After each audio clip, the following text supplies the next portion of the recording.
Well, Ian, here we are again. Good to be back. Good to see you again. We haven't had a chat for a while. And also, of course, we've got a new site. TelecomTV's got a new site. Yes, it And has. you can now get us on tablets. But as people say to me, you've been on tablets for a long time anyway. So but if they're looking at this, presumably they've found a they'll have found a it new site. on the, But, yeah.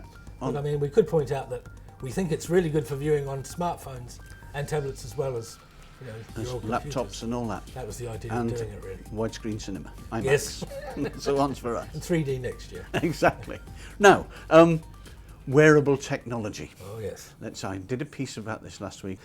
Techno trousers, techno togs, Yes. and everything else. But now there's a report's come out about the importance of wearable technology for animals over the next 10 years, between 2015 and 2025 anyway.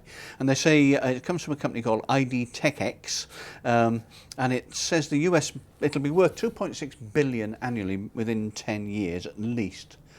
And although you may laugh about it and say, well, yes, I said in my headline, try to fit an octopus into a set of bagpipes, all very well. But actually, it's got some validity because, for example, in Australia, it's already mandatory for sheep and cattle to have RFIDs fitted to them for monitoring anyway. Yeah. So it's a big story that's up and coming, and it might sound a bit weird because they're talking about actually monitoring insects as well as animals, bees and bees. Yeah, very strange, isn't it? Tagging I hope they bees. tranquilise them first. But it makes sense to me. It's more of an M2M story, actually, Martin. It is. It's halfway between, isn't it? Really, Yeah. and it makes perfect sense because people these days are worried about food and like bovine creatures. It's probably quite good to have quite sophisticated tags and wearable technology on them actually, because you can monitor everything that they're doing and so on. Yeah, well, it's about exactly that, monitoring. It's about animal health and husbandry and everything else, and it's also about the fact that some of it's RFID tags, some of it isn't, and there are 300 companies in the world working on this at the moment. It'll go up to 500 over the next 10 years, they reckon. So yet another up and coming technology, and as you say, M2M. Yes.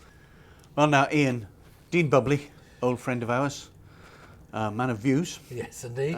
We've been talking about, and you've been talking about specifically a lot about net neutrality in recent weeks and months, and it's about specialised services. What does Dean have to say? Where most analysts kind of look at things and kind of pump them up a little bit, might we say, Dean kind of takes the opposite view and looks at something with a very sceptical eye. He's almost like a journalist in that sense, but obviously brings to bear much more intelligence to it than we could possibly do. And he's looked at all of these non-neutral mobile models, the sort of thing like toll-free data, for instance, and variable and QoS that you might have for a short amount of time.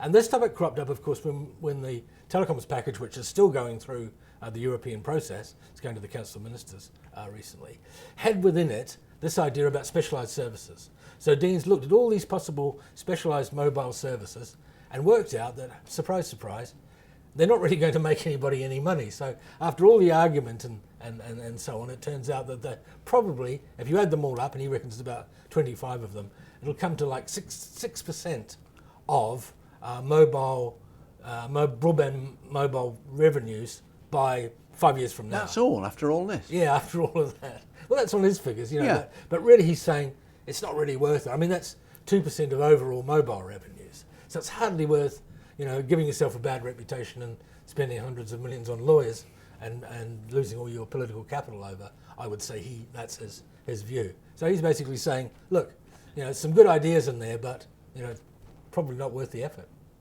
The thing we're running up to at the moment, of course, Martin, is the World Cup in Brazil, and there's been quite a bit of sort of scratching of heads over this. All sorts of people come to the surface, don't they, and give us story ideas around the World Cup and so on.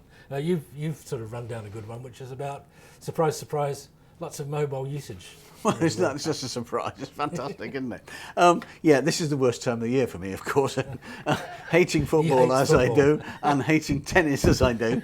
I've got 2 months of misery in front of me, and a little bit of cricket wedged in here and there. Anyway, we've had results of a survey which say there will be a surge in mobile data traffic during the course of the World Cup. Well, you don't say. But basically what they're saying is that this is it comes from something called the Alert Mobile World Mobile Trends World Cup report, and that was used by another company to come up with this report. And it says there'll be things like a huge amount of extra lunchtime traffic, specifically in parts of the world where these matches are taking place at lunchtime and people go down the pub or the local bar or whatever and don't come out again until it's over.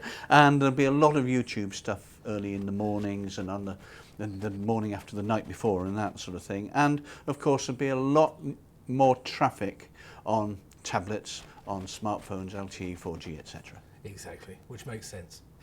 And Ian, while we're still on the jolly old World Cup, of course, we've seen the return of ringback tones. Ringback tones, yeah, these are the ones that, I mean, in some parts of the world they really have taken off apparently, because people have been talking to me about this, the return of the ringback tone for the World Cup.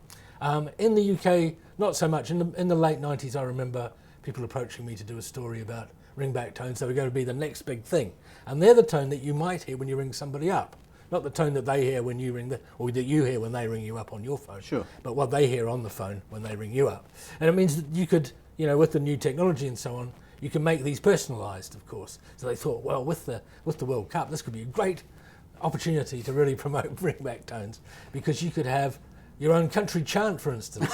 and of course everybody realises how wonderful ringback tones are, and then, you know, everything starts to take off from there. So we'll see whether there's any, you know, rise in ringback tones, or whether we hear any as we head into the Cup. It'll be fascinating to find out. What do you make of it?